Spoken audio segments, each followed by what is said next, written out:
नमस्कार मंडळी, मी तुमचा लाडका मित्र वरद विजय चव्हाण आणि मी तुम्हा सर्वांचं माझ्या युट्यूब चॅनलमध्ये स्वागत करत आहे. मंडळी, परवा म्हणजे 14 तारखेला रिलीज झाले होते 2 मराठी सिनेमे. एक म्हणजे अल्ल्याड पल्ल्याड आणि दुसरा म्हणजे संघर्ष योद्धा हा बायोपिक सिनेमा. सो पहिल्या दिवसाचं कलेक्शन काल मी तुमच्यासमोर मांडलं होतं. तो जर व्हिडिओ तुम्ही बघितला नसेल तर त्याची लिंक तुम्हाला खाली डिस्क्रिप्शन बॉक्समध्ये देतोय. आणि या दोनही व्हिडिओजचे या दोनही सिनेमांचे आपण रिव्ह्यू सुद्धा केलेला आहे. त्या रिव्ह्यूची लिंक सुद्धा तुम्हाला खाली डिस्क्रिप्शन बॉक्समध्ये देतोय. आता येऊया, काल शनिवारी या दोन्ही सिनेमांनी किती कोटींची किंवा किती लाखांची कमाई केली आहे हे एकदा जाणून घेऊया. बट हे आकडे ऐकण्याआधी एक जेंटल रिमाइंडर आहे तुम्हाला, आणि ते रिमाइंडर म्हणजेच हे आकडे ॲक्युरेट असतील असं नाही, असं मी कुठल्याही प्रकारचा क्लेम करत नाहीये, कारण मराठी सिनेमाला कुठलाही ट्रेड अनालिसिस नसतो.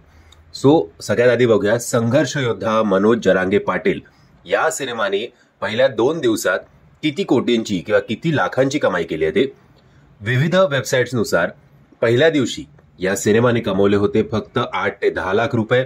तर काल शनिवारी एकदम थोडी ग्रोथ अपेक्षित आहे, आणि असं म्हटलं जातंय की या सिनेमाने काल कमवले आहेत साधारणपणे 9 ते 11 लाख रुपये. सो काही फारशी चांगली कमाई नाहीये. ऑब्व्हियसली पहिल्या 2 दिवसाचं कलेक्शन याचं आपण बोलू शकतो की अप्रॉक्सिमेटली 20 ते 25 लाख रुपये आहे. इकडे तिकडे पकडा जरा. सो 20 ते 25 लाख रुपये जर 2 दिवसाचं कलेक्शन होत असेल तर या सिनेमाची काय अवस्था आहे, किती बिकट अवस्था आहे हे आपण आता समजूच शकतो. एनिवेज, दुसरा जो सिनेमा होता त्याच्याबद्दल चांगली हाईप आहे असं म्हटलं जात आहे, पण ती जी हाईप आहे ती अनफॉर्च्युनेटली बॉक्स ऑफिसवर दिसत नाहीये असंच म्हणायला लागेल. आणि जरी कसं आहे की प्रत्येक थिएटरमध्ये एखाद दुसरा शो आहे या सिनेमाला सुद्धा मिळालेला. सो तो शो जरी हाऊसफुल झाला तरी काही त्याचं कोट्यांमध्ये रूपांतर होत नाही. सो असं म्हटलं जातंय की या सिनेमाने पहिल्या दिवशी कमवले होते 10 ते 12 लाख रुपये, तर काल शनिवारी या सिनेमाने कमवलेत अप्रॉक्सिमेटली 20 ते 25 लाख रुपये.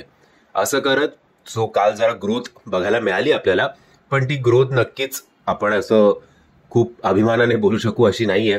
सो पहिल्या 2 दिवसाचं याचं कलेक्शन आहे साधारणपणे 35 ते 40 लाख रुपये इतकंच. आता जेव्हा तुम्ही ही दोनही सिनेमे बघता तर तेव्हा तुम्हाला कळतं की सिनेमामध्ये व्यवस्थित बऱ्यापैकी पैसा ओतलेला आहे. सो काही 1 कोटी 2 कोटी किंवा 70-80 लाख तरी याचं कमीत कमी बजेट असेलच. आणि ज्या प्रकारे बॉक्स ऑफिसवर या दोनही सिनेमांनी पहिल्या 2 दिवशी परफॉर्म केलंय त्याच्यावरनं आपण अंदाज लावू शकतो की स्वतःचं बजेट सुद्धा रिकव्हर करण्यात हे दोनही सिनेमे अयशस्वी ठरणार आहेत. मंडळी, आज आहे रविवार. तुम्हा सगळ्यांना पुन्हा एकदा विनंती आहे की हे आकडे जर तुम्हाला कमी वाटत असतील तर याचं वाढवण्याची जबाबदारी आपली आहे. आणि आज लगेचच सिनेमागृहात जाऊन हे दोनही सिनेमा, तुला कुठला आवडतो तो सिनेमागृहात जाऊन बघा, आणि प्लीज मराठी सिनेमांना जास्तीत जास्त सपोर्ट करा. मी आशा करतो तुम्हाला हा व्हिडिओ आवडला असेल. जर तुम्हाला हा व्हिडिओ आवडला असेल तर प्लीज या व्हिडिओला लाईक, शेअर आणि चॅनलला सबस्क्राईब करायला विसरू नका. जय हिंद, जय महाराष्ट्र.